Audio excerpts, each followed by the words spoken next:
Shalom, salam sejahtera di dalam nama Tuhan Yesus Kristus. Tetap bersama saya, Pendeta Binsar Sianipar, BBS, dari Gereja Alkitab Allah Esa. Kali ini kita akan membahas wewenang Yesus, ya, dalam Dia menyucikan bait Allah. Apa sih wewenang Dia? Sehingga dia berani gitu mengobrak-abrik penjual-penjual itu. Wow. Penukar-penukar uang. Apa sih wewenangnya? Haknya dia itu. Kekuasaannya apa tuh? Nah, ini yang akan kita lihat, ya. Nah, tapi sebelumnya saya ingin memberikan ayat pegangan, ya. Dari Matius 12 ayat 6, ya. Apa kata Yesus? Di sini ada yang melebihi bait Allah. Nah, itu dia. Di sini ada yang melebihi bait Allah. Siapa? Yesus. Itu maksudnya, ya. Oke. Kita lihat di sini, ya. Yesus kan menyucikan bait Allah. Ya. Wewenangnya apa? Dia ngobrak-abrik. Gitu, ya. Dia membalikkan meja-meja penukar uang dan bangku-bangku pedagang merpati, ya. Apa wewenangnya? Ya. Itu dilakukan dalam Markus 11 ayat 15 sampai 19, Lukas 19 ayat 45 sampai 48, lalu Yohanes 2 ayat 13 sampai 16, Matius 21 ayat 12 dan 13, ya. Termasuk juga, ya, ini waktu dia menyucikan bait Allah, ya, mengobrak-abrik itu, ya, para pedagang itu, ya. Dia juga berkhotbah di bait suci. Loh, memangnya Yesus beragama? Agama Yahudi? Kan tidak. Nah, kita lihat, ya. Kita lihat Yesus dan sejarah bait Allah. Nah, dalam Yohanes 1 ayat 3, saya bacakan, ya. Yohanes 1 ayat 3. Lihat ini. Segala sesuatu dijadikan oleh Dia, dan tanpa Dia tidak ada suatu pun yang telah jadi dari segala yang telah dijadikan. Dijadikan oleh Dia dan bukan oleh Bapa. Ya, oleh firman itu, firman yang adalah gambar Allah yang tidak terlihat, yang tidak kelihatan, ya. Itu yang mencipta. Nanti firman itu jadi manusia, namanya Yesus. Nah, kalau Bapa apa yang diciptakan? Nggak ada di Alkitab, baca aja. Ya kan? Nah, kita lihat sejarahnya. Yesus dan bait Allah, ya. Dimulai waktu Musa di padang gurun 40 tahun, ya. Terdapat dalam Keluaran 16 ayat 35. Maka Tuhan, ya, saat itu ditulis oleh Lembaga Alkitab Bahasa Indonesia dengan huruf besar semua, TUHAN, itu terjemahan dari Yahweh, yaitu, ya. Saat itu Yesus itu roh, karena kan dia firman, ya kan? Menyuruh membuat kemah suci, ya. Terdapat dalam Keluaran 26 ayat 1 sampai 10. Yang kedua, lalu Tuhan, ya, Yahweh itu, ya, Yesus roh, ya, Yesus firman, menyuruh Salomo, anak dari Daud, ya, mendirikan bait Allah Salomo, ya. Bait Allah ke-1 terdapat dalam 1 Raja 6 ayat 1 sampai 5. Akhirnya bait Allah ini dihanguskan, dirobohkan oleh Nebukadnezar. Ya, itu yang kedua. Itu sejarahnya. Yang ketiga, lalu Tuhan, ya, Yahweh itu, Yesus roh, ya, menyuruh Koresi, ya, menginisiator, ya, pembangunan bait Allah kedua. Ya, terdapat dalam Esra 1 ayat 2 sampai 7. Itu yang ketiga sejarahnya. Yang keempat, Yesus berkata, bait Allah ini akan dirobohkan. Nah, ini Yesus fisik ya, yang berbicara ya. Sesungguhnya tidak ada satu batu pun akan dibiarkan terletak di atas batu yang lain. Semuanya akan diruntuhkan. Matius 24 ayat 1 dan 2. Nah, setelah firman dari manusia, manusia itu berkata seperti itu, ya. Yang kelima, Yesus Tuhan Allah kelak menyuruh membangun bait Allah ketiga, ya. Wahyu 11 ayat 1 dan 2. Itu sejarahnya ya. Yang keenam, Yesus pernah debat, bertanya jawab dengan alim ulama Yahudi, ya. Terdapat dalam Lukas 2 ayat 49.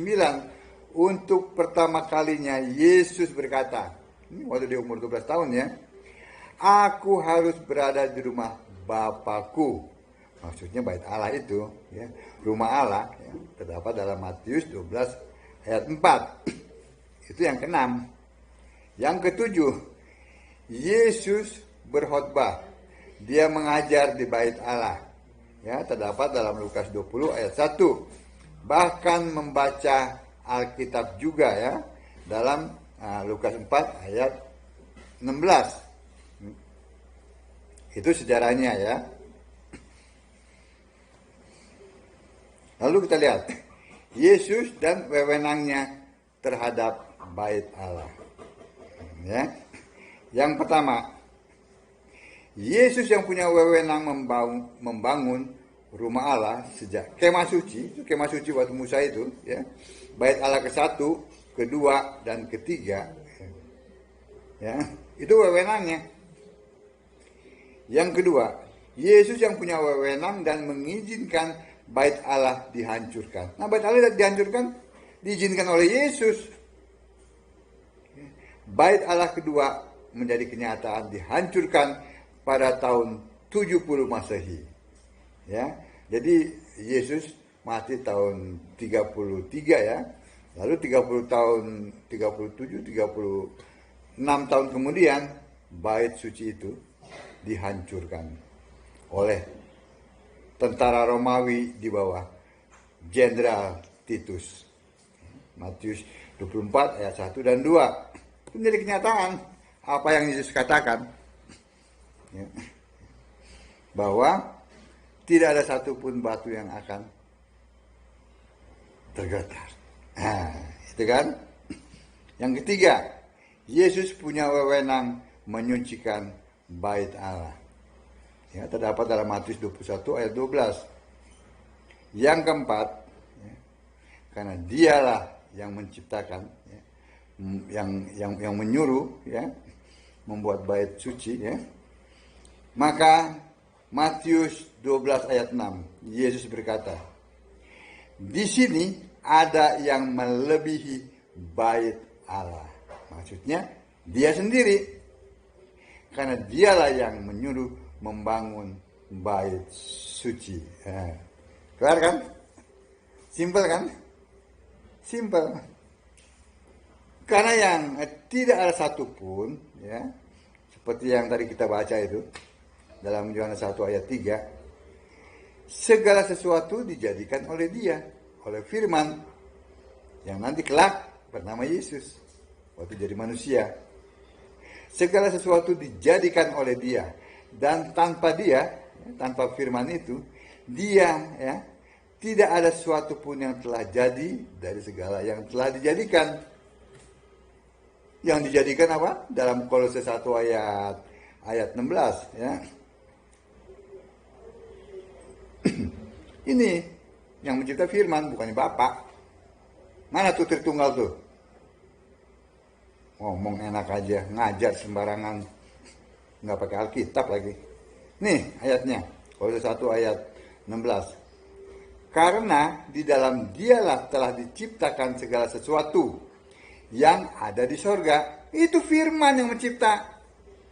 Dan yang ada di bumi, di sorga dan di bumi dia yang mencipta. Ini ayatnya. Yang kelihatan dan yang tidak kelihatan. baik singgasana maupun kerajaan, baik pemerintah maupun penguasa. Segala sesuatu diciptakan oleh Dia. Dia itu firman. Dan untuk Dia. Untuk firman itu, untuk Allah. Firman adalah Allah. Nah, kalau penganut Tritunggal apa nih?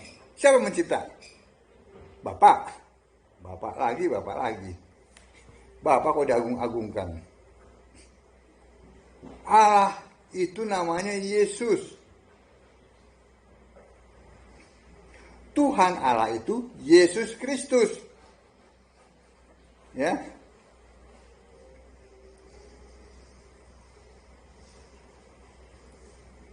Ayatnya nih. Efesus 1 ayat 17. Dan meminta kepada Allah Tuhan kita Yesus Kristus, yaitu Bapa yang mulia itu. Bukannya Bapa, tetapi Bapa yang mulia itu Yesus, Tuhan Allah. Nah, kalau Tritunggal siapa namanya? Hah?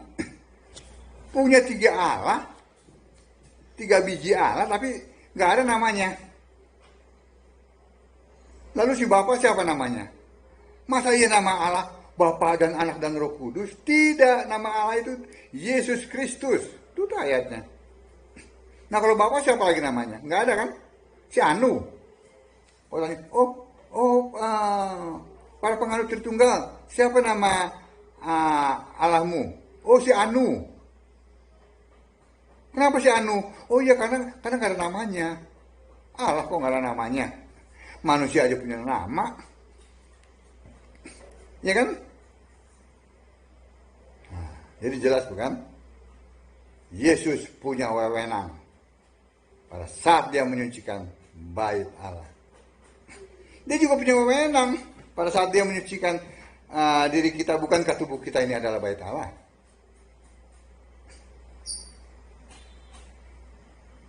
Nah, tapi kalau kalian tidak mau menyerahkan tubuh kalian, ya nggak akan pernah dibersihkan oleh Yesus. Nah, jadi kalau bukan Yesus yang bersihkan, siapa yang ada dalam diri kalian? Yohanes 8 ayat 44. Saya bacakan dulu Ini siapa ini? Yohanes 8 ya, ayat 44. Apa kata Yesus? Iblislah yang menjadi bapakmu, dan kamu ingin melakukan keinginan bapakmu. Ia adalah pembunuh manusia sejak semula dan tidak hidup dalam kebenaran, sebab di dalam dia tidak ada kebenaran. Apabila ia berkata dusta, ia berkata atas kehendaknya sendiri, sebab ia adalah pendusta dan bapa segala dusta. Selesai?